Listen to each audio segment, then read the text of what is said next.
اعوذ باللہ من الشیطان الرجیم بسم اللہ الرحمن الرحیم الحمد للہ الذی نور قلوب العارفین بنور معرفتہ واثبت فؤاد انبیائہ واولیائہ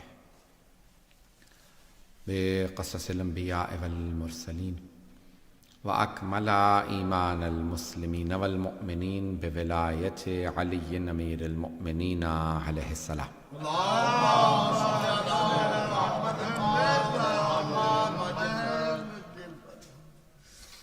والصلاة والسلام والتحية والإكرام على أفضل الموجودات العبد المؤيد والرسول المسدد المصطفى الأمجد المحمود الأحمد أعني أبا القاسم محمد اللهم صل على محمد وعلى روحه ونفسه وصهره ووسيه سيد الأتقياء والأصفياء مولى الموالي إمام المتقين علي بن أبي طالب اللهم صل على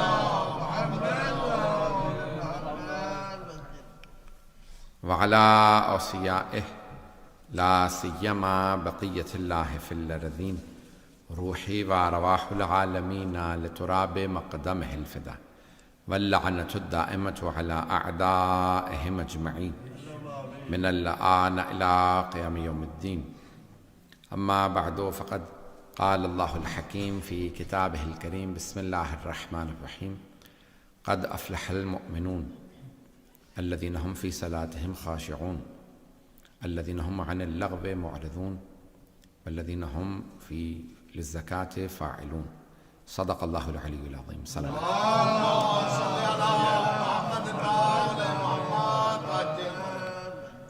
جناب امیر المؤمنین علی بن ابی طالب علیہ السلام کی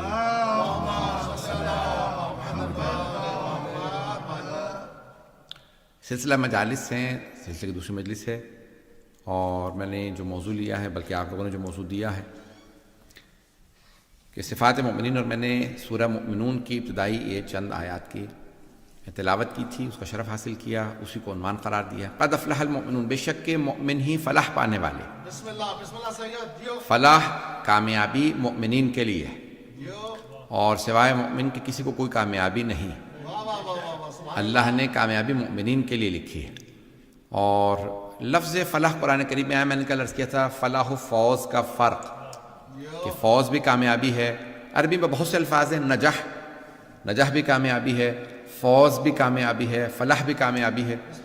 قرآن کریم کے اندر یہ دو الفاظ زیادہ استعمال ہوئے ہیں. ہم نے کہا کہ زیارات میں بھی آیا ہے لفظ فوز، فَأَفُوزَ فَوْزًا عَظِيمًا، کہ ہم آپ کے ساتھ ہوتے تو ہم بھی کامیاب ہوتے، یعنی کربلا میں ہوتے تو آج بھی جو کربلا کے ساتھ ہے وہی کامیاب ہے. تو جو ائمہ اہل بیت علیہ السلام کے ساتھ ہوگا اسی کے لیے کامیابی ہے، فوز بھی اسی کے لیے ہے، فلاح بھی اسی کے لیے. تو قرآن کریم کے اندر ایک اور لفظ آیا کہ ہم مفلحون، وہی فلاح پانے والے ہیں. تو مفلحون بھی مؤمنین ہی کے لیے آیا ہے. جگہ جگہ قرآن اٹھا کے دیکھیں گے تو یہ الفاظ استعمال ہوئے ہیں، اور ائمہ سے پوچھنا پڑے گا کہ کامیابی کن کے لیے ہے.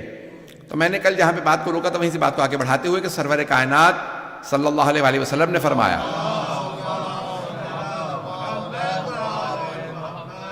آپ نے بڑے واضح الفاظ میں فرما دیا کہ علی و شیعتہ ہم الفائزون، بے شک علی اور ان کے شیعہ ہی کامیاب. یا علی.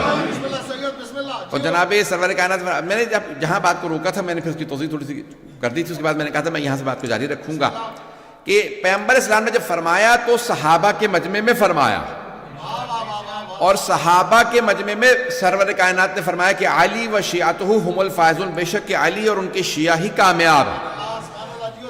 ایک طبقہ ایسا تھا صحابہ میں کہ جنہیں خود صحابہ آپس میں کہتے تھے یہ علی کے شیعہ ہیں. شیعہ کہا جاتا ہے پیروکار کو، شیعہ کہتے ہیں پیرو کو جو پیچھے چلنے والا ہو. تو کچھ ایسے تھے صحابہ رسول کے اندر بھی جن کو سرور کائنات کی حیات طیبہ میں بھی کہا جاتا تھا یہ علی کے شیعہ ہے. توجہ میرے ساتھ.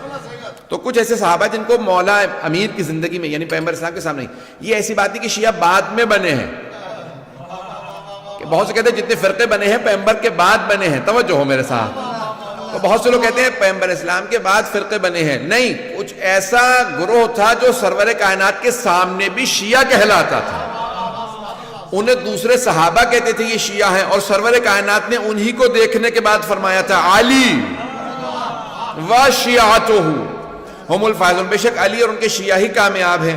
آئے میں چند لوگوں کے نام لے دیتا ہوں جو مشہور تھے علی کے شیعہ ہونے میں۔ ان میں پہلا نام ہے حضرت سلمان کا۔ حضرت سلمان فارسی کی جہاں جاتے تھے تو ان کو لوگ کہتے تھے بھئی یہ علی کے شیعوں میں سے ہیں۔ دوسرے تھے حضرت ابو ذر، تیسرے تھے حضرت مقداد، چوتھے تھے حضرت عمار۔ یہ وہ چند افراد تھے کہ جہاں جاتے تھے، بہرحال ان کے علاوہ بہت سے لوگ ہیں، حضرت حذیفہ یمانی اور بہت سے لوگ ہیں کہ جو جہاں مولا کائنات جاتے تھے یہ پیچھے پیچھے رہا کرتے تھے، اس لیے لوگ کہتے تھے یہ علی کے شیعہ ہیں۔ ایک بات واضح ہو گئی، جو پیچھے چلنے والا ہوتا ہے اسے شیعہ کہا جاتا ہے۔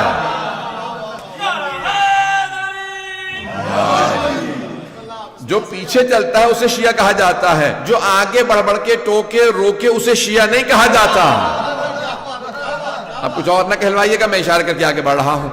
تو عزیزان گرامی ایسے بھی تھے جو روکتے روکتے تھے۔ بہت سے افراد کو عادت ہوتی ہے امت کی اصلاح کرتے کرتے امام کی اصلاح کرنے لگتے ہیں۔ عزیزان گرامی ہر انسان کو اپنی اوقات معلوم ہونی چاہیے، میری اوقات کیا ہے، میری حیثیت کیا ہے۔ تو امام معصوم علیہ السلام کی کوئی اصلاح نہیں کر سکتا۔ عزیزان گرامی وہ امت کی اصلاح کے لیے، توجہ تو ہے میرے ساتھ۔ میں نے آپ سے کل بھی عرض کیا تھا کہ میں پورا جو ہے زور دے رہا ہوتا ہوں آپ حضرات کو روزے کے پروانے کا، تو آج بھی میں کئی گھنٹے بول کے آیا ہوں ابھی بھی، اور ابھی بھی مطالب پیش کروں گا۔ تو عزیزان گرامی اب سرور کائنات صلی اللہ علیہ وسلم نے اشارہ کر کے کہا کہ یہ اور ان کے شیعہ، تو جناب امیر کی طرف اشارہ کیا، علی اور ان کے شیعہ، کامیابی علی کے شیعوں کے لیے ہے۔ تو مولا کائنات نے بھی اپنی ولادت پہ بھی گواہی دی ہے کہ میں سورہ مومنون کی تلاوت کی، اور اپنی شہادت پہ بھی کہا فزت ورب الکعبہ، بے شک کہ میں نے جہاں پہ بات کو رکا تھا اپنے انشاءاللہ پورے بہت سے چہرے نئے نظر آ رہے ہیں انشاءاللہ تعالیٰ، جو جنہوں نے نہیں سنی گے تو بعد میں سن لیجئے گا، یہ میں مطالب کو پیش کروں گا۔ مومن کامیاب ہے، کسی بھی دور میں مومن کامیاب ہے۔ مومن وہ ہے جو اہل بیت کی ولایت کا ماننے والا ہے۔ تو اب یہ مجھ سے کہا گیا تھا صفات مومنین، پہلی صفت یہ ہے کہ وہ اہل بیت کا ماننے والا ہو۔ اب سرور کائنات نے فرمایا یا علی، اور یہ کتاب ہے بحر المعارف، اس کی جلد نمبر ظاہراً 3 میں ہے یہ، تو بحر المعارف کی جلد نمبر 3 سے پیش کر رہا ہوں کہ یا علی مسئلہ کا فی امتی کا مسئلہ ہے سورۃ توحید یا سورۃ الاخلاص، یا علی آپ کی مثال میری امت میں سورہ اخلاص جیسی ہے۔ سورہ اخلاص تو سب کو معلوم ہے، بسم اللہ الرحمن الرحیم، قل هو اللہ احد اللہ الصمد لم یلد ولم یولد ولم یکن لہ کفوا احد، یہ سورہ اخلاص کہلاتا۔ حدیث میں ہے کہ یا علی آپ کی مثال میری امت میں سورہ اخلاص جیسی ہے۔ سورہ اخلاص کو جو ایک مرتبہ پڑھتا ہے اسے 1/3 قرآن ختم کرنے کا ثواب ملتا ہے، جو 2 دفعہ تلاوت کرتا ہے اسے 2/3 قرآن ختم کرنے کا ثواب ملتا ہے، جو 3 مرتبہ سورہ اخلاص کی تلاوت کرے اسے ختم قرآن کا ثواب ملتا ہے۔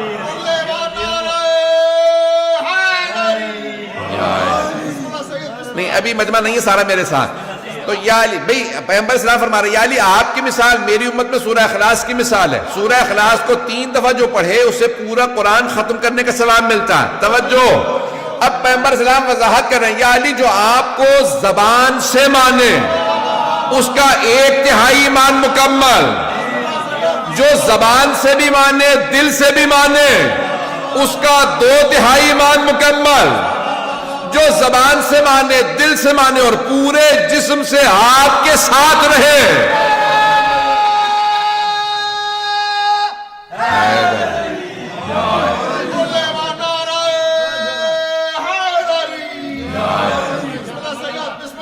وہی مستکمل الایمان ہے، اسی کا ایمان مکمل ہے۔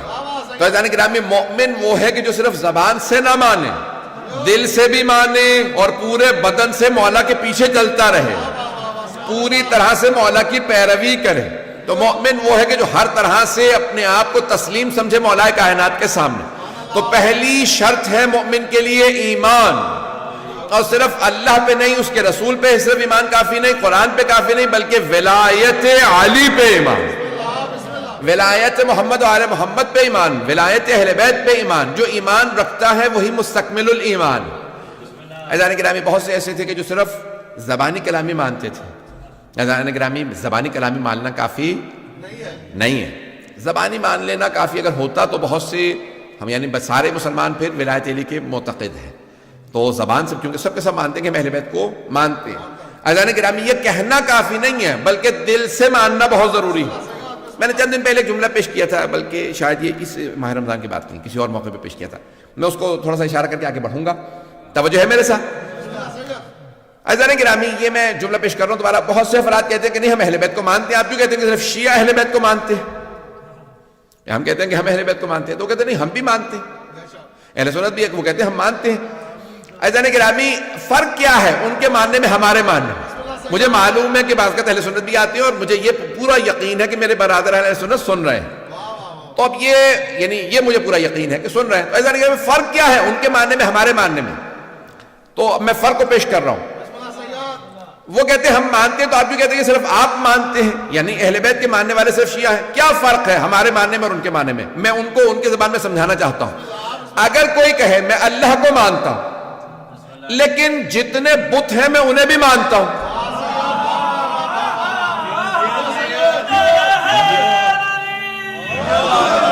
میں سوچ رہا تھا مجھے وضاحت کرنی ہوگی، میں سوچ رہا تھا مجھے وضاحت کرنی پڑے گی. آپ حضرات پہنچ گئے بغیر وضاحت کے. کوئی وضاحت نہیں کروں آگے بڑھ جاؤں گا.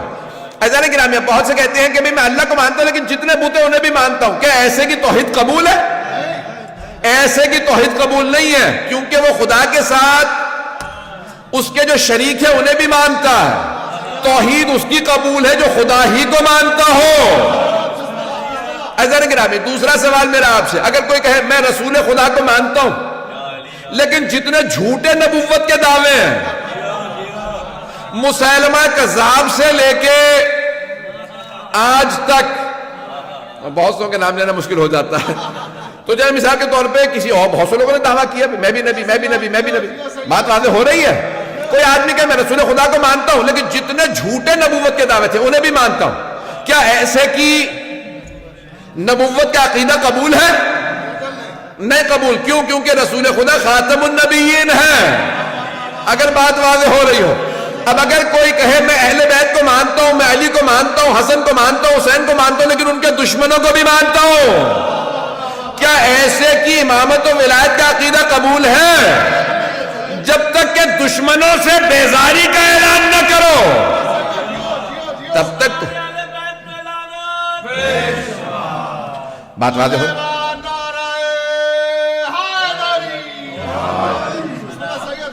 عزیزان گرامی کامیاب وہ ہے کہ جو اہل بیت کو جب مان لے تو پھر دشمنوں کو نہ مانے. اور مشہور روایت ہے کہ کسی نے کہا مولا میں نے آپ کے چھٹے امام علیہ السلام سے کہا مولا میں نے آپ کے جد امیر المومنین کی شان میں 5 یا 6,000 بیت کہے، اشعار کہے ہیں تو 2 بیت سے مل کے ایک شعر بنتا. تو کہا میں نے 5 یا 6,000، میرے سب ذہن میں 5,000 یا 6,000 ہے، روایت میں ایک ہے دونوں نہیں ہے. تو اس نے کہا 5 یا 6,000 میں نے بیت کہے. تو مولا نے کہا کہ اچھا تو یعنی ہمارے جد کو مانتا ہے؟ کہا ہاں مانتا ہوں. تو ان کی شان میں اتنے بیت کہے. مولا نے کہا ان کے دشمنوں کے متعلق کیا خیال ہے؟ میں اپنے انداز سے پیش کر رہا ہوں. کہا انہیں بھی مانتا ہوں. مولا نے کہا کچھ بھی قبول نہیں.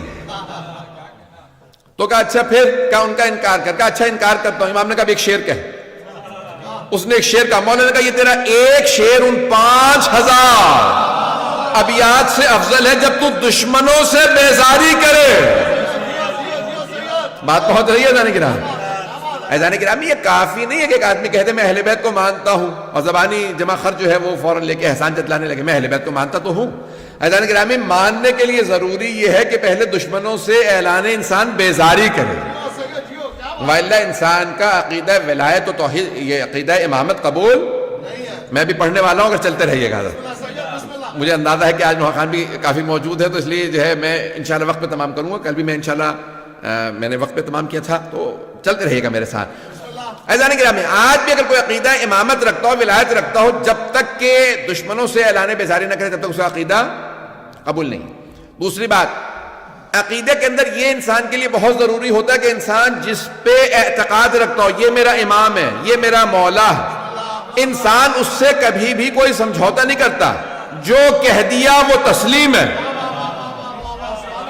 امام جو ہے یعنی انسان یہ نہیں کہتا کہ یہ مانوں گا یہ نہیں مانوں گا، سمجھو ہو، یہ مانوں گا یہ نہیں مانوں گا۔ انسان کسی بھی چیز پہ کمپرومائز نہیں کرتا، سمجھوتا نہیں کرتا، جو کچھ امام نے کہہ دیا وہ قبول ہے، رد و قد نہ کرے، جو امام نے کہہ دیا اس کے سامنے تسلیم ہو۔ عزیزان گرامی، بہت سے افراد امام معصوم علیہ السلام کی حیات طیبہ میں موجود تھے لیکن ٹکرا گئے، کیوں؟ کیونکہ جہاں پہ انہوں نے کمپرومائز کیا، امام علیہ السلام نے کہا یہاں کمپرومائز نہیں ہے، ایک جملہ کہوں گا مجھے نہیں معلوم کتنے لوگ میرا ساتھ دیں گے، اور میں بالکل بھی سمجھوتا نہیں کرتا ہوں، جانتے ہیں امامت کے معاملے کے اندر جتنے مرضی معاملات میرے خلاف بنتے چلے جائیں۔ عزیزان گرامی، امامت کا عقیدہ ایسا عقیدہ ہے کہ جس کے اندر انسان میں بالکل بھی کسی بھی طرح کا انسان نیوٹرل نہیں رہ سکتا، بے طرف نہیں رہ سکتا، یہ نہیں کہہ سکتا کہ میں امام کے ساتھ بھی ہوں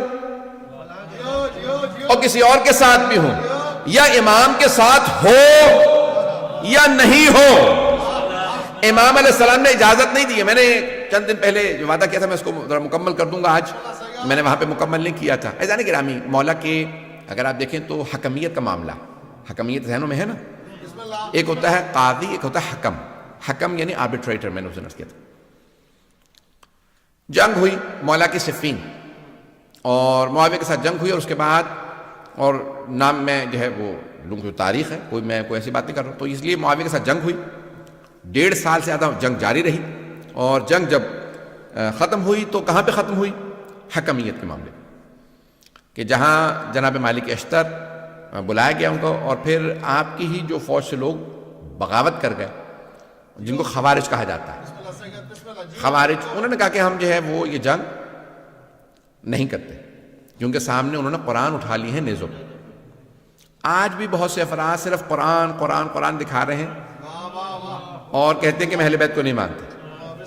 عزیزان گرامی، جہاں پہ بھی کوئی بغیر اہل بیت کے قرآن کو مانے گا وہ قرآن سے بھی گمراہ ہو جائے گا، کیونکہ رسول خدا فرما گئے یہ دونوں ایک دوسرے سے کبھی جدا نہیں ہوں گے، قرآن اور اہل بیت کبھی جدا نہیں ہے۔ عزیزان گرامی، انہوں نے کیا کہ آج ہمارے ہاں تشیع میں بھی میں نے دیکھا کہ بہت سے افراد یہ القاب چلا رہے ہیں کہ وہ جو ہے کہتے ہیں کہ نہیں ہم اہل القرآن ہیں، حدیث کو بھی نہیں مانتے، کسی چیز کو نہیں مانتے، صرف اور صرف قرآن۔ یاد رکھیے گا، جو صرف قرآن کی بات کرے گا وہ لازماً گمراہ ہو جائے گا، اور میں نے ایسے بہت سوں کو دیکھا کہ جو اہل بیت کے راستے کو چھوڑ گئے صرف اور صرف اس لیے کیونکہ وہ کہتے تھے کہ نہیں ہمیں قرآن کافی ہے۔ چاہے آپ وہ شیعہ ہوں سنی ہوں، جب آپ کہیں گے قرآن کافی ہے تو پھر آپ لازماً گمراہ ہوں گے۔ مانا کیونکہ ٹی وی پہ جا رہی ہے، میں اس لیے بات تھوڑا سا کھول کے پیش کروں گا، چلیے گا میرے ساتھ، بہت معذرت کے ساتھ میں بات بہت زیادہ کھول رہا ہوں۔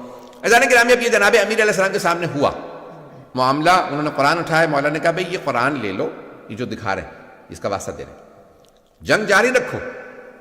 کہا نہیں مولا وہ قرآن کا واسطہ دے رہا ہے۔ مولا نے کہا اگر وہ قرآن کو مانتا ہوتا تو میرے مقابلے میں کیوں آتا؟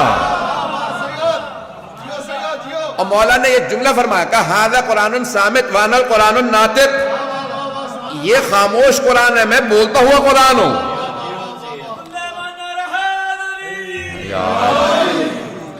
عزیزان گرامی، میں انہوں نے جو ہے وہ قرآن دکھائے، 500 قرآن نیزوں پہ بلند کیے، اور مولا کائنات نے کہا کہ نہیں ٹھیک ہے یہ قرآن جو ہے ان سے لے، لیکن لوگوں نے کیا کیا؟ نہیں، مولا کی بات کو نہیں مانا، اور وہ قرآن کریم جو ہے وہ کہا کہ نہیں سامنے قرآن علی آپ معاذ اللہ قرآن کے مقابلے میں آ رہے ہیں، یہ جملہ کہا لوگوں نے، اور جملہ کہا میں دہراؤں گا استغفر اللہ ربی واتوب الیہ معاذ اللہ من ذالک، لیکن جملہ کہے بغیر میں نہیں رہ سکتا جو انہوں نے کہا تھا خوارج میں، اور میں پہلے سے توبہ کر رہا ہوں، لیکن وہ جملہ دہرانا اس لیے ضروری ہے تاکہ لوگوں کو اندازہ ہو کہ جو اہل بیت کو چھوڑ دیتے ہیں وہ کہاں تک چلے جاتے ہیں۔ اور انہوں نے جناب امیر کو مخاطب کر کے کہا یا علی اکفرت، یا علی آپ کافر ہو گئے۔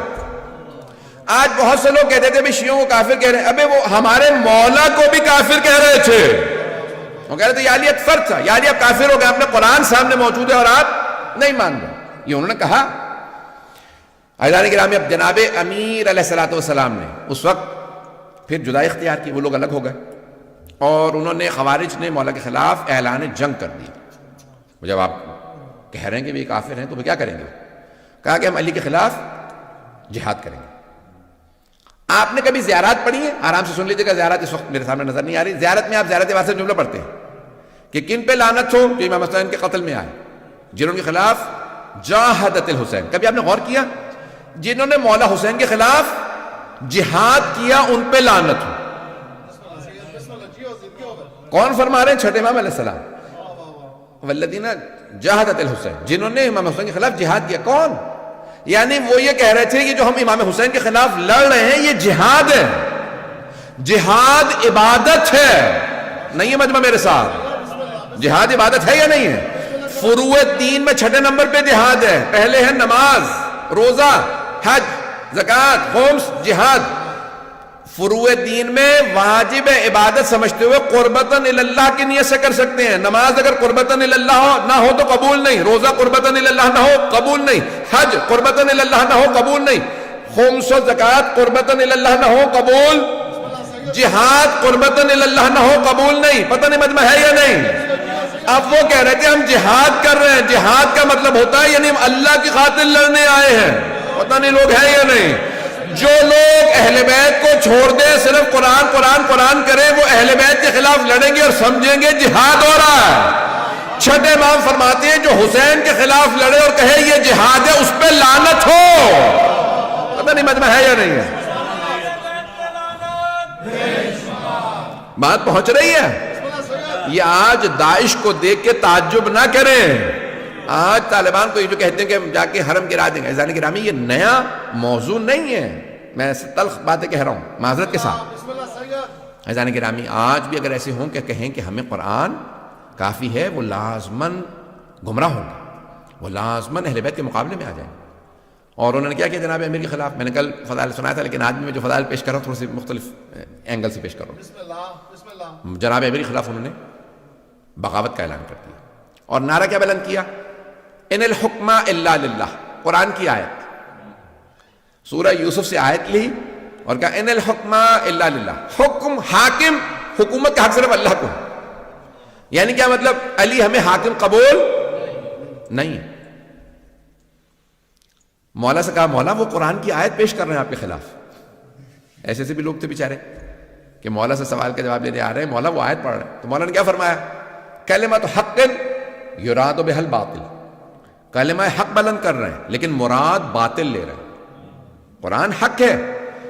پھر مولا نے فرمایا کہا کہ حکومت لابد من امیر، اللہ خود حکومت کرنے نہیں آئے گا، ایک انسان ہی حکومت کرے گا. چاہے تم اللہ عادل، اما عادل اما فاسق، چاہے عادل کی حکومت ہو چاہے فاسق کی حکومت ہو. تم علی جیسے عادل کے نہیں مانو گے تو پھر معاویہ سے کسی اور آدمی کے مانو گے. عزیزان گرامی جناب امیر علیہ السلام نے وہاں پہ سٹینڈ لیا اور پھر آپ نے فرمایا یہ ایک ایسا فتنہ ہے جو میرے بعد بھی کوئی سے خلاف قیام نہیں کر سکے گا، میں ان کے خلاف قیام کروں گا. اور آپ نے قیام کیا اور آپ نے کہا کہ بھئی لشکر کشی کرو، ہم ان کا مقابلہ کریں گے. تھوڑی سی میں جنگ کو پیش کروں گا جناب امیر علیہ السلام کی. شاید تھوڑا سا ماحول بدل جائے کیونکہ میں تلخ و سخت باتیں کہہ رہا ہوں. یہ ہر دور میں انفارچونیٹلی افسوس کے ساتھ کہنا پڑتا ہے، یہ ہر دور میں ایسا آپ کو مل جائے گا کہ ایسے لوگ آج بھی داعش دیکھ لیں، ایسے بہت سے لوگ ہیں جو بغاوت کریں گے اور آخری زمانے میں بھی ایسا ہوگا. بعد امام خلاف بھی بہت سے کلمہ گو ہوں گے اور وہ یہ کہیں گے کہ ہم جہاد کر رہے ہیں. معاذ اللہ آج یہ لوگ مسجدوں میں امام بارگاہوں کے اندر آ کے بم رکھتے ہیں اور کہتے ہیں ہم جہاد کر رہے ہیں. اور چھٹے امام فرما گئے کہ ایسے جہاد کرنے والوں پہ بھی لعنت ہو. آئیں ذرا چلیے گا میرے ساتھ عزیزان گرامی. زیادہ تلخ تو نہیں ہو رہا ہوں، 5 سے 10 منٹ کی زحمت دوں گا. عزیزان گرامی مولا کائنات نے ایک مرتبہ ان کے خلاف جنگ کا اعلان کیا. اس کو جنگ کو کہا جاتا ہے نہروان. اور مولا کے چاہنے والے تھے حضرت عبداللہ ابن خباب ابن ارت. میں نے کسی مقام پہ بیان کیا تھا، یہاں نہیں پڑھا کبھی بھی بلکہ زیارات پہ ہی پڑھا. وہ ان کی اہلیہ جو ہیں وہ حاملہ تھیں اور وہ ان کو لے کے آ رہے تھے کوفے وضع حمل کے لیے. راستے میں خوارج نے روک لیا. لمبی لمبی داڑیاں، سجدوں کے نشان، قاری قرآن سب تلاوت کر رہے تھے. اتنے مقدس ظاہری طور پہ کہ ان میں سے ایک آدمی نے کھجور زمین سے اٹھا لیا کہ گرا ہوا کھجور ہے، منہ میں رکھا. دوسرے نے کہا تمہیں پتا ہے یہ باغ کس کا ہے؟ کہا نہیں. کہا تم نے بغیر اجازت کے تم نے کھجور کھا لیا. اس نے واپس نکال کے وہیں زمین پہ رکھ دیا. کہا پروردگارہ مجھے معاف کر دے، میں نے کھجور بغیر مالک کے پوچھے کھا لیا تھا، مجھے معاف کر دے. اس کا مطلب ہے کبھی بھی لوگوں کے لمبے سجدوں سے، لمبی داڑھیوں سے، ظاہری تقدس سے دھوکہ نہ کھانا۔ اگر اہل بیت کو نہیں مانتے تو جتنا مرضی اپنے آپ کو مقدس دکھاتا رہے، وہ پھر بھی فاسق ہے۔ پتہ نہیں بات پہنچ رہی نہیں پہنچ رہی۔ اب کیا کیا اس نے کھجور واپس رکھ دیا۔ اس نے کہا یہ کھجور میں نے بغیر، پروردگارا مجھے معاف کر دے، یہ کھجور میں نے اٹھا لیا تھا۔ اتنے میں حضرت عبداللہ ابن خباب ابن ارت آ رہے ہیں اپنی زوجہ کے ساتھ۔ اپنی زوجہ کو انہوں نے سوار کرا رکھا ہے خچر کے اوپر اور لے کے جا رہے ہیں کوفے۔ انہوں نے روکا، کہا بھی بتاؤ تم علی کے چاہنے والے ہو، علی کے ساتھ ہو یا ہمارے ساتھ؟ اور اس نے کہا کہ نہیں میں علی کے ساتھ نہیں ہوں۔ حضرت وہ شان چاہنے والے تھے۔ اب وہ بہرحال اب بیچاری ان کی زوجہ بھی اور وہ بھی دونوں شیعہ عجیب و غریب کیفیت۔ تو کہا کہ بھئی میں کوفے جا رہا ہوں، مجھے کیا مطلب ہے آپ کی کوئی سیاسی کو معاملہ ہوگا؟ کہا نہیں آپ تم بتاؤ کہ تم علی کے چاہنے والے ہو یا نہیں؟ انہوں نے کہا نہیں میں علی کے چاہنے والا نہیں ہوں۔ تقیّ میں انہوں نے کہا میں تقیّ میں چاہنے والا نہیں ہوں۔ انہوں نے کہا اچھا اگر تم علی کو نہیں چاہتے تو پھر معاذ اللہ استغفر اللہ کہتے علی پہ لعنت کرو۔ اس نے کہا مانتا نہیں ہوں لیکن لعنت نہیں کروں گا۔ میں لعنت نہیں کروں گا۔ کہا کیوں؟ اگر نہیں مانتے تو پھر لعنت؟ کہا نہیں وہ داماد پیغمبر تو ہے۔ اب وہ بہرحال سمجھ گئے، انہوں نے کہا نہیں یہ شیعہ یہ چھپا رہا۔ انہوں نے کہا کہ نہیں تم لعنت کر، نہیں بیوی سے کہو نہیں۔ انہوں نے کہا ٹھیک ہے ان کو قتل کر دو۔ انہوں نے ان کا سر کاٹا اور زمین پہ رکھا۔ پھر ان کی اہلیہ سے کہا، انہوں نے کہا نہیں میں بھی ماننے والی نہیں۔ انہوں نے ان کو مارا، پھر ان کا شکم چاک کیا اور بچے کو نکالا، بچے کا گلا کاٹا اور ان کے باپ کے ساتھ رکھا۔ کہا کیوں؟ کہا کہ یہ شیعہ ہیں۔ عزیزان گرامی یہ آپ یہ آج نہ سوچیں، بہت سے ہمارے اپنے شیعہ کہنے لگ گئے تھے شاید کربلا میں اور ائمہ علیہ السلام پہ اتنے مظالم نہ ہوئے ہوں، اتنے مصائب نہ ہوئے ہوں۔ جب آج لوگوں نے داعش کو دیکھا تو پھر مانا ہاں اتنے مظالم ہوئے ہوں۔ پتہ نہیں بات پہنچ رہی ہے یا نہیں پہنچ رہی۔ عزیزان گرامی انہوں نے اتنا مولا علی علیہ السلام نے ان کا ذکر کیا۔ پھر حضرت کمیل کی جہاں پہ قبر ہے آج، وہاں پہ ان کو دفنایا گیا لا کے۔ عزیزان گرامی یہ تھا وہ طبقہ جو مولا کے خلاف کہہ رہا تھا ہم جہاد کرنے جا رہے ہیں کیونکہ معاذ اللہ استغفر اللہ رب العالمین، جسے رسول خدا فرما کے جا رہے ہیں یہ کل ایمان ہے، وہ کہہ رہے ہیں یہ کافر ہوگا معاذ اللہ۔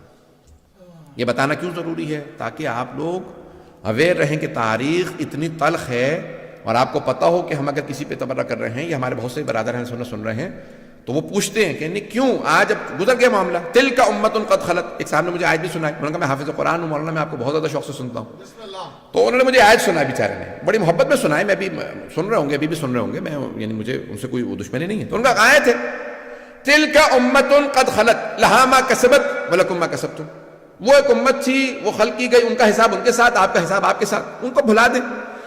ایسے معاملات کو بھلایا نہیں جا سکتا۔ جو اہل بیت پہ سمجھوتا کر لے، کمپرومائز کر لے، یقین مانیے اس کا ایمان ضائع ہو گیا۔ عزیزان گرامی ہم کمپرومائز نہیں کر سکتے اہل بیت کے دشمنوں پہ، نہ اہل بیت علیہ السلام، ہمارا کوئی کمپرومائز نہیں۔ میں انشاءاللہ فضائل کل پیش کروں گا لیکن آج سن لیجیے چند جملے اور۔ اب کیا ہوا؟ لشکر آ گیا نہروان کے مقام پہ، بہت بڑا لشکر، 10,000 سے اوپر کا لشکر۔ مولا نے کہا کہ ان کے 10 افراد بھی نہیں بچیں گے اور میرے 10 افراد بھی شہید نہیں ہوں گے۔ اور حضرت جندب مولا کے چاہنے والوں میں ہیں، عاشقوں میں سے، تو مولا فجر کے بعد ہیں باہر نکلے اپنے خیمے سے، تو مولا نے کہا جندب کہاں؟ کہا مولا آپ کے دشمن بہت زیادہ ہیں۔ کہا نہیں جندب رک جاؤ، مجھے تمہاری حفاظت کی ضرورت نہیں ہے، میں ہوتا تو میں حضرت جندب کی خدمت میں عرض کرتا یہ مولائے کائنات ہے، یہ مشکل کشا ہے۔ اب بہرحال عزیزان گرامی مولا کچھ فاصلے سے واپس آئے، اس کے بعد کہا کہ جندب کیا دیکھ رہے ہو؟ کہا مولا زمین پہ دیکھ رہا ہوں چونٹیوں کی اتنی تعداد ہے کہ کون ان کی تعداد کو جانتا ہوگا، یہ سوچ رہا تھا کہ مولا ان کی تعداد کو کون جانتا ہوگا اتنی۔ کہا جندب تمہارے مولانا صرف یہ کہ ان کی تعداد کو جانتے ہیں، میں یہ بھی بتا سکتا ہوں ان میں نر کتنے ہیں مادہ کتنی ہے۔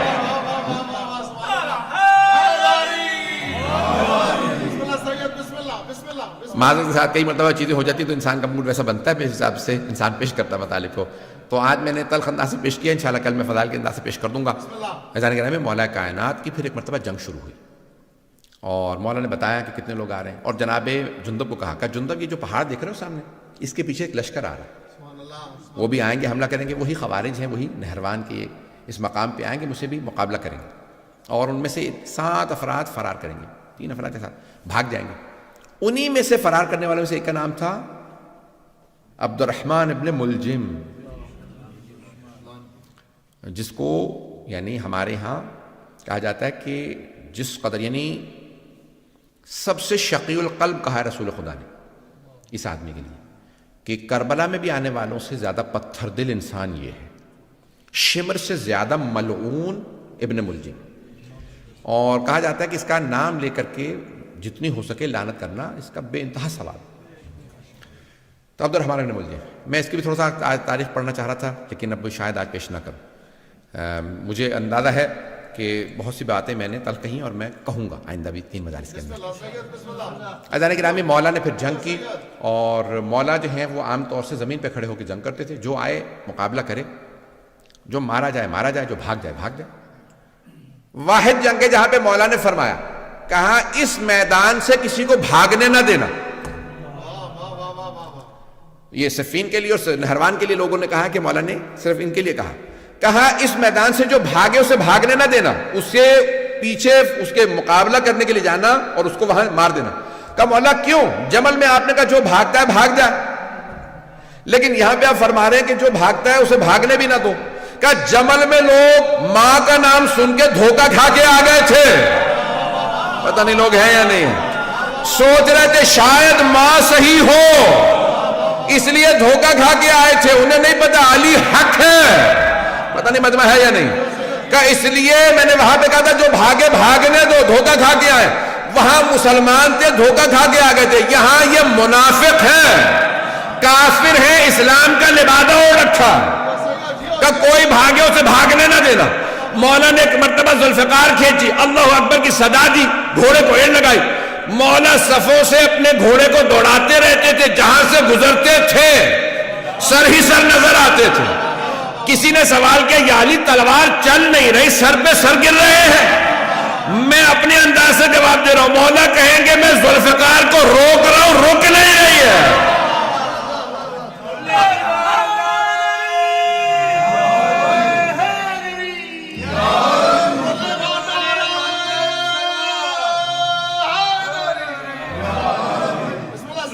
فضائل انشاءاللہ کل۔ عزیزان گرامی، آج مطالب جو پیش کرنا تھا میں نے کر دی، بس ایک سن لیجئے۔ مولا نے وہاں پہ مقابلہ کیا اور بھاگنے میں صرف چند افراد ہی کامیاب ہوئے، باقی سب کو مار دیا۔ مولا نے کہا کیوں؟ یہ ایسا فتنہ ہے، یہ جہاں جائیں گے کفر پھیلائیں گے۔ اگر وہ چند افراد بھی جو بچے تھے آج اگر آپ کو داعش نظر آ رہے ہیں تو سمجھ لیں انہی کی تبلیغ کا اثر ہے۔ بات پہنچ گئی ہے عزیزان گرامی، بکلیئر ہوئی ہے۔ یہ جو بھی اہل بیت کے خلاف خروج کرتا ہے چاہے کسی دور میں کرے، وہ کہتا ہے میں جا کے جنت البقیع ڈھاؤں گا، میں سامرہ پہ حملہ کروں گا، یہ جو بھی ہے اس کا مطلب ہے یہ خارجی ہے، یہ خروج کر رہا ہے امام کے خلاف۔ اور خوارج ہمارے تمام علماء نے کہا کہ وہ نجس ہیں، عین نجس، اخبث و انجس ہیں، نجس جانوروں سے بھی زیادہ۔ اس سے زیادہ کھل کے تو نہیں پڑھ سکتا ممبر سے۔ تو جو اہل بیت عزیزان گرامی، آپ سن لیجیے عبد الرحمن ابن ملجم کون ہے؟ اگر چاہیں تو آج پڑھوں، نہیں تو چھوڑ دوں، بسم اللہ بسم اللہ سید بسم اللہ۔ ہے ٹائم تھوڑا پڑھ دوں آج یا کل مکمل کروں؟ عبد الرحمن ابن ملجم ملعون کا سن لیجیے پھر آج۔ مولا کا گورنر تھا یمن کا، مولا کو بہت پسند تھا، اسے معزول نہیں کیا، بہت سے لوگوں کو بس سب کو معزول کر دیا، اور اسے کہا کہ بھی تم اپنے جیسے 10 افراد کو بھیجو جن کی میں تربیت کروں، جو پھر یمن کو چلائیں نظام۔ سنیں گے نا؟ بسم اللہ سید۔ اس نے 10 افراد بھیج دیے، اس نے 100 افراد کا انتخاب کیا، 100 افراد میں سے پھر 40 کو چنا، ان میں سے جو سب سے اچھے 10 افراد تھے انہیں کوفے بھیجا، کہا تم جاؤ جا کے علی بن ابی طالب سے تربیت لے کے۔ مولا مسند بچھا کے بیٹھے، 10 افراد آئے، مولا نے پہلے کا پوچھا نام بتاؤ، بلدیت، سب کو تعارف ہو رہا ہے، سب کو بتا رہے ہیں کون کون ہیں یہ لوگ، دوسرا تیسرا چوتھا، چھٹے آدمی سے پوچھا بھائی تمہارا نام کیا؟ اس نے کہا عبد الرحمن، عربی میں اس نے جواب دیا انا عبد الرحمن، میں عبد الرحمن۔ مولا نے اس کو دیکھا اور کہا انا للہ و انا الیہ راجعون۔ اس نے فوراً پلٹ کے پوچھا آپ نے کلمہ استرجاع کیوں پڑھا؟ مولا نے کہا تیرے باپ کا نام کیا؟ اس نے کہا انا ابن ملجم، میں ملجم کا بیٹا۔ تو مولا نے کہا انا للہ و انا الیہ راجعون، کلمہ استرجاع دوبارہ پڑھا۔ اس نے کہا کیا بات ہے، کیا میں مرنے والا ہوں؟ مولانا نے کہا مرادی انتا، تو مرادی ہے؟ عبد الرحمن بن ملجم مرادی قبیلے سے تھا مراد۔ اس نے کہا کہ ہاں۔ مولانا نے پھر کہا انا للہ و انا الیہ راجعون۔ کہا کیا بات ہے، آپ بار بار کلمہ استرجاع کیوں پڑھ رہے ہیں؟ کیا میں مرنے والا ہوں؟ مولانا نے کہا نہیں، تو میرا قاتل ہے۔ اس نے کہا قاتل نہیں، میں تو آپ کا چاہنے والا ہوں۔ مولانا نے کہا نہیں، تو میرا قاتل ہے، میں تجھے ابھی سے وارننگ دے رہا ہوں، تجھے تحدید کر رہا ہوں، تو جہنم میں جائے گا اپنے اس گناہ کی وجہ سے، اور وہ لعنت ہوگی، تو جہنم کے اس گڑھے کے اندر جائے گا کہ جہاں کوئی نہیں ہوگا۔ اس نے کہا نہیں، کیسے ہو سکتا ہے میں آپ کو مار دوں؟ مولانا نے کہا میں تجھے بتا رہا ہوں ابھی، تو قاتل ہے میرا۔ ایک مرتبہ اس نے کہا کہ بھئی کیسے ہو سکتا ہے، آپ مجھے مار دیں، ابھی مار لیجئے۔ مولانا نے کہا کس جرم میں؟ جو تو نے ابھی کیا نہیں۔ اسلام میں جرم سے پہلے سزا نہیں ہے، جرم کے بعد سزا ملتی ہے۔ تو نے بھی جرم نہیں کیا، لیکن میں تجھے ابھی سے وارننگ دے رہا ہوں۔ اب اسے اندازہ نہیں، آہستہ آہستہ وہ ایک فاحشہ کا جو ہے وہ عاشق ہو گیا۔ اب ممبر کے قابل نہیں کہ میں بیان کر سکوں۔ اس کا نام قطام تھا، ہمارے ہاں بھی کہا جاتا ہے نا، گالی دینی ہوتی ہے تو قطامہ کہتے ہیں، یہ اس کا نام تھا۔ اس نے بھی شرط رکھی، اور وہ بھی مولا کی دشمنوں میں سے تھی اور ملعونہ تھی، اور بہرحال کہ بھی میں شادی کروں گی، لیکن مجھے ایک کنیز چاہیے، 5000 دینار چاہیے، اور علی بن ابی طالب کا سر چاہیے۔ الوقائع والحوادث میں اس روایت کو لکھا۔ کچھ لوگوں نے کہا ہے معاویہ سے بھی لنکس تھے، اور بہرحال اہل بیت کے قتل کے اندر آپ کو پتہ بنو امیہ کا ہمیشہ کردار رہا ہے۔ بنو امیہ نے بڑا منفی کردار ادا کیا۔ اہل بیت کے خلاف جو سب سے بدترین جو دشمن اہل بیت کے گزرے ہیں اور اب تک ہیں، وہ بنو امیہ۔ اب وقت تمام ہو گیا، میں تفصیل میں نہیں جا سکتا۔ اور پھر اس نے کہا کہ نہیں، میں ایسا نہیں کر سکتا، اور پھر آہستہ آہستہ کہا کہ ٹھیک ہے میں ایسا کروں گا۔ اور کیا کیا اس نے؟ یہ گیا خانہ کعبہ میں، غلاف خانہ کعبہ پکڑ کے اس نے قسم کھائی کہ میں علی کا قتل کروں گا۔ آج آپ دیکھتے ہیں بہت سے کہ یہ اپنے آپ کو کہتے ہیں خادم الحرمین شریفین، پتہ نہیں لوگ ہیں یا نہیں۔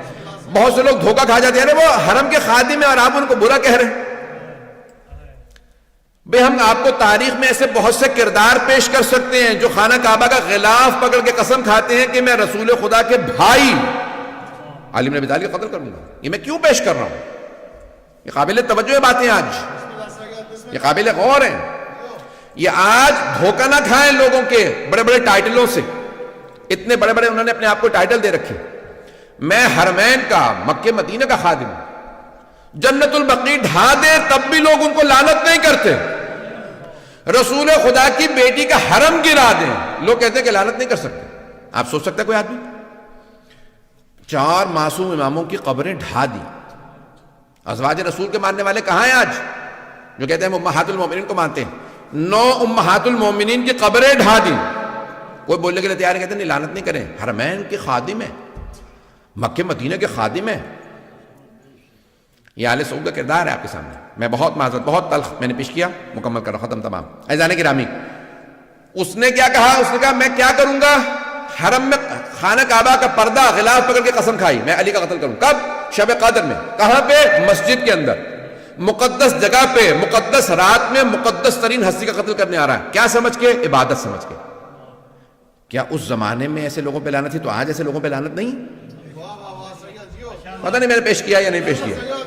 یہ آج امام بارگاہوں میں، مساجد میں وہ کہتے ہیں میں عبادت کر رہا ہوں، میں شیعوں کو مارنے جا رہا ہوں، میں سامرہ کا حرم گرا رہا ہوں، میں عبادت کر رہا ہوں۔ عزیزان گرامی، اسی لیے ہم کہتے ہیں کھولو آنکھیں، دماغ کھولو، کان کھولو۔ ایسے اگر لوگوں کو تم تاریخ میں، آج ایسے لوگ ہیں، اور پاکستان میں کب کہا؟ جب خود کے حملے شروع ہوئے پاکستان میں، کہا نہیں یہ ملعون ہے۔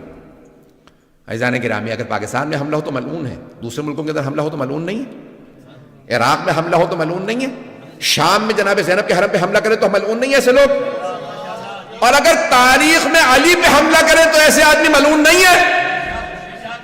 میں یہ سخت ترین جملے کہیں، میں بہت معذرت، لیکن میں کہنے پہ مجبور ہوں، آج یہ پڑھنے پہ مجبور ہوں، ایسے حالات ہیں۔ اگر میں نہیں کھولوں گا تو کوئی اور نہیں بولے گا۔ عزیزان گرامی، یہ تاریخ کے وہ کردار ہیں کہ جن پہ تاریخ میں بھی لعنت تھی، آج بھی لعنت ہے۔ اللہ ان لوگوں پہ لعنت بھیجتا ہے، اس کا رسول ان پہ لعنت بھیجتا ہے، ملائکہ لعنت بھیجتے ہیں، قیامت تک کے لیے ایسے لوگوں پہ لعنت ہے۔ اور جو ان پہ لعنت نہیں بھیجتے ان کا کیا حال ہونا چاہیے؟ ان پہ لعنت نہیں ہونی چاہیے؟ اگر تو وہ نہیں سمجھتے تو معاف ہے، اور اگر سمجھتے ہیں اور لعنت نہیں بھیجتے تو ان پہ بھی لعنت ہے۔ جیو سید، جیو جیو جیو سید جیو۔ آپ کہیں گے آج مولانا بہت غصے میں میں یقین مانیے کہ جتنا پیش کر رہا ہوں بڑی ذمہ داری سے پڑھ رہا ہوں۔ بسم اللہ سید۔ جو اہل بیت علیہ السلام کے مقابلے میں آئے وہ کسی بھی زمانے میں ہو، کوئی بھی ہو، تو اس پہ عزیزان گرامی صبح و شام لعنت ہے، اور اللہ نے ایسے لوگوں پہ لعنت بھیجی۔ اور اگر میں ایک جملہ پیش کر رہا ہوں، وَمَن يَقْتُلْ مُؤْمِنًا مُتَعَمِّدًا فَجَزَاؤُهُ جَهَنَّمُ خَالِدِينَ فِيهَا وَلَعَنَهُ اللَّهُ وَغَضِبَ اللَّهُ عَلَيْهِ وَلَعَنَهُ وَأَعَدَّ لَهُ عَذَابًا عَظِيمًا۔ یہ اللہ نے قرآن میں آیت کی نازل، سورہ نساء آیت نمبر 93 4 سورہ۔ اللہ کہتا ہے جو کسی مؤمن کو جانتے بوجھتے ہوئے عمدن قتل کر دے تو اس کی سزا یہ ہے وہ جہنم میں جائے گا، اللہ اس پہ ناراض ہوگا، اللہ اس پہ لعنت کرے گا اور اس کو ہمیشہ عذاب میں رکھے گا۔ عام مومن کو مار دے تو اللہ فرما رہا ہے جہنم میں جائے گا، اور اگر کوئی امیر المؤمنین کا قاتل ہو۔ آج مسلمان کہتے ہیں نہیں سوچنا پڑے گا، لعنت کر سکتے نہیں، قرآن کی آیت کو تو نہ انکار کرو۔ میں نے تمام کر دیا، مختصر سے مصائب سن لیجیے، میں نے کہاں پہ روکا تھا، آئیں ذرا میرے ساتھ چلیے گا۔ جہاں میں نے کل بات کو روکا تھا مصائب کو، وہیں سے مصائب کو جاری رکھوں گا۔ امیر المؤمنین، اگر کبھی لوگوں نے جناب سیدہ کے در پہ آگ نہ لگائی ہوتی تو پھر کربلا کے خیمے کوئی جلانے نہ آتا۔ یہ کربلا کے خیمے کس نے جلائے ہیں؟ انہی لوگوں نے کہ جو مانتے تھے سیدہ کے در کو جلایا جا سکتا ہے۔ اور اگر جناب امیر کی گردن پہ کوئی ضربت نہ چلاتا، سر پہ ضربت نہ لگی ہوتی، آج صبح آپ نے دیکھی ہوں گی نا کوفے کی مسجد سے اذانیں نشر کی جا رہی تھی۔ آج تو بڑی روشنی ہے، سب لوگوں نے کہا لائٹیں بجھا دو، یہ چراغ بجھا دو، علی کی بیٹیوں کو پرسہ دینا ہے۔ دنیا کا اصول ہے، بیٹے بیٹیوں کے گھر جاتے ہیں، کہتے ہیں ارے آپ کے بابا دنیا سے چلے گئے، آئیں ذرا جناب امیر کی بیٹے بیٹیوں کو پرسہ دیں۔ ہاتھ باندھ کے کہیے گا بیبیوں ہم آپ کو پرسہ دینے آئے ہیں، کیونکہ ہم اس لائق نہیں کہ پرسہ دے سکیں، لیکن آج ہمیں پرسہ دینا ہے۔ کوئی رونے میں بخل نہ کرے، میں آپ کو بس 5 منٹ کی زحمت دوں گا، کسی کوئی آنکھ ایسی نہ ہو۔ آج مولا کائنات گھر سے چلے ہیں، ایک مرتبہ مولا کائنات میں آج پیش کرنا چاہتا ہوں۔ میں نے کل پیش کیا تھا، مولا کو بیٹیوں سے بڑی محبت تھی، بیٹیوں کو مولا نے بلا لیا۔ جب بیٹیاں آ گئی نا، ہر روز جیسے آپ جانتے ہیں نا پانی زندگی کے لیے بہت ضروری ہوتا ہے، جناب زینب ام کلثوم کے لیے اپنے بابا کو دیکھنا ایسا تھا جیسے آب حیات ہوتا ہے۔ بیویاں اپنے بابا کو دیکھتی ہیں، ہمارے بابا آ گئے ہیں، بابا آپ یہاں پہ بیٹھ جائیے، بابا میں آپ کے لیے کھانا لگا دیتی ہوں، بابا میں نے آپ کے لیے اپنے ہاتھوں سے روٹی بنائی تھی۔ اور مولا بھی اپنی بیٹیوں سے بڑی محبت کرتے تھے۔ بس بھئی کل رات تھی، 19ویں کی عجیب و غریب رات تھی کہ ایک مرتبہ مولا کائنات کو ایک بیٹی نے کہا، ہر رات ایک بیٹا بیٹی دعوت کرتا۔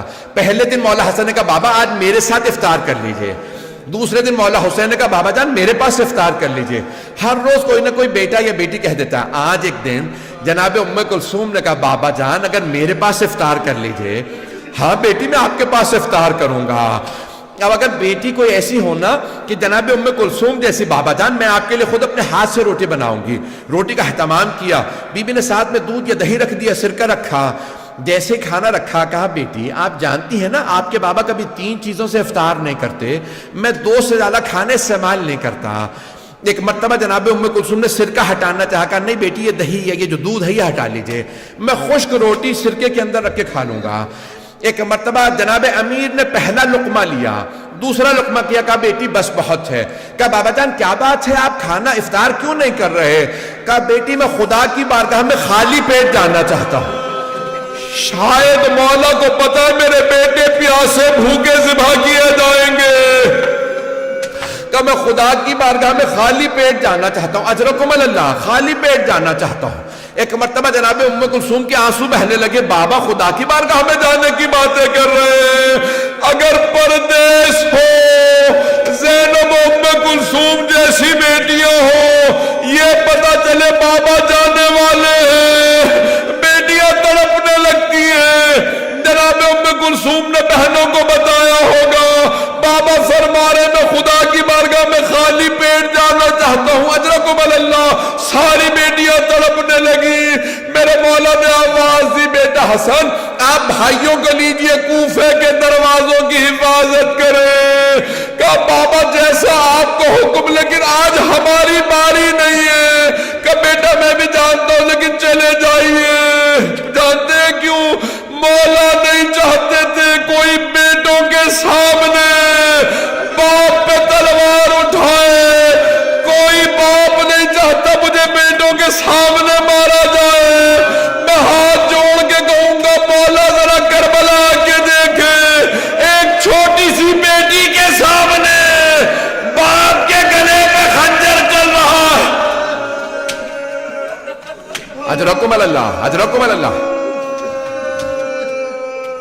یا علی میں بھی پڑھوں گا 2 منٹ کی میں زحمت دوں گا. ایک مرتبہ مولا علی نے ایک مرتبہ کہا میرے سارے بیٹے کوفے کے دروازوں کی حفاظت کے لیے چلے جائیں. آخری جملے سن لیجئے مولا نے بیٹیوں سے کہا بیٹیوں الوداع. ساری بیٹیاں صحن میں نکل آئی. بابا یہ کیا حالت بنا رکھی ہے. میرے مولا صحن میں آئے مرغابیوں نے راستہ روک لیا. مولا کی عبا میں چونچوں کو ڈالا. اب جناب زینب سے رہا نہیں گیا. کہا بابا کبھی آج تک ہم نے یہ حالت نہیں دیکھی. یہ مرغابیاں یہ بدخیں یہ پرندے آپ کا راستہ نہیں روکتے. میرے مولا نے مڑ کے بیٹیوں کو دیکھا پھر ایک جملہ کہا کہ انہن نواہی. یہ میرا نوحہ پڑھ رہی ہے. انہیں پتہ ہے ولی چل کے نہیں آئیں گے.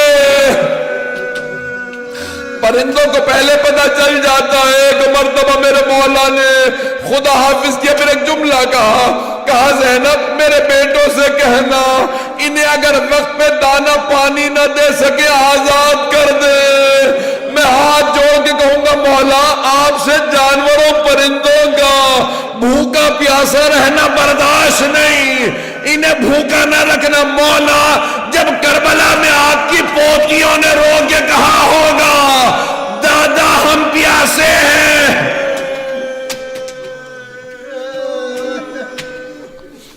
اجرکم اللہ اجرکم اللہ. بس بھئی مجھ میں طاقت نہیں ہے پڑھنے کی. بس بھئی 1 سے 2 منٹ کی زحمت دوں گا. بس بھئی آخری جملے سن لیجئے. میرے مولا چلے آئے اور آنے کے بعد گلدستہ اذان میں مولا نے خود اذان دی. کہا اللہ اکبر. بیٹیوں کے کانوں میں آواز آئی. ایک بیٹی نے رو کے کہا بابا کی آواز میں کتنا درد ہے. بیٹیاں رونے لگی. وہاں بیٹوں نے اذان سنی. کسی نے کہا بابا خود اذان دے رہے. کہا ہاں. مولا حسن نے کہا ایک مرتبہ مولا نے اذان دی گلدستہ اذان میں مینارے میں آخری جملے میرے مولا اترے. ایک مرتبہ میں مینار سے اترے آئے دیکھا کہ ایک آدمی الٹا سو رہا ہے. امام نے کہا ابن ملجم میں اپنے کام سے جا رہا ہوں تو اپنے کام سے اٹھ. ایک مرتبہ مولا محراب میں گئے نافلہ فجر شروع کی. اللہ اکبر. مولا نے نماز شروع کی. ابن ملجم ملعون نے تلوار زہر میں بجھا رکھی تھی. تلوار نکالی ہاتھ کانپنے لگے. شیر خدا کا روپ تھا. گردن پہ مارنا چاہتا تھا سر میں تلوار لگی. میرے مولا کا سر شگافتہ ہوا. ایک مرتبہ بیٹھے کہا بسم اللہ و باللہ وعلا ملت رسول اللہ فزتو برب الکعبہ. بیٹیاں تڑپنے لگی. بیٹے رونے لگے. کہا سب چلو مسجد میں بابا کو ضربت لگی ہے. جانتے ہیں کیسے پتہ چلا؟ جناب جبرائیل چلے مرثیہ پڑھنے لگے. تحدمت واللہ ارکان الہدی قتل ابن ام المصطفیٰ قتل علی المرتضی قتلہ اشقل اشقیہ. ہائے آج اللہ کے دین کے سارے ارکان تباہ ہو گئے. ارے محمد مصطفیٰ کا بھائی مارا گیا. علی مرتضی مارے گئے. اشقل اشقیاء نے انہیں مار دیا. بس میں زیارت برآمد ہونے والی ہے. آخری جملہ سن لیجئے. میں آگے نہیں پڑھوں گا کل جاری رکھوں گا. میرے مولا نے ایک مرتبہ بیٹوں کو دیکھا. خدا کی قسم علی کی آنکھوں میں کوئی آنسو نہیں تھا. میرے مولا دلیر تھے. کوئی نہیں روئے. بیٹوں کو روتا دیکھا گا میرے شیروں رونا بند کر دو. ایسے مصائب آتے رہتے ہیں. کہا بیٹا حسن آپ نماز مکمل کیجئے. لیکن ایک مرتبہ بیٹوں نے اٹھایا گھر لے چلے. میرے مولا نے کہا حسن مجھے زمین پہ کھڑا کر دو.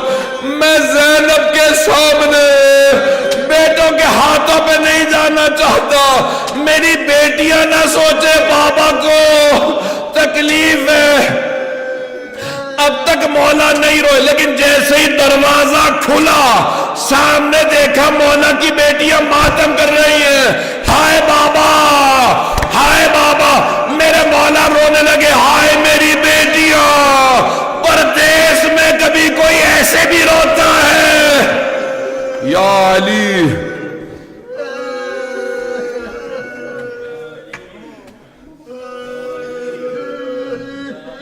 یا علی، یا علی، یا علی، یا علی.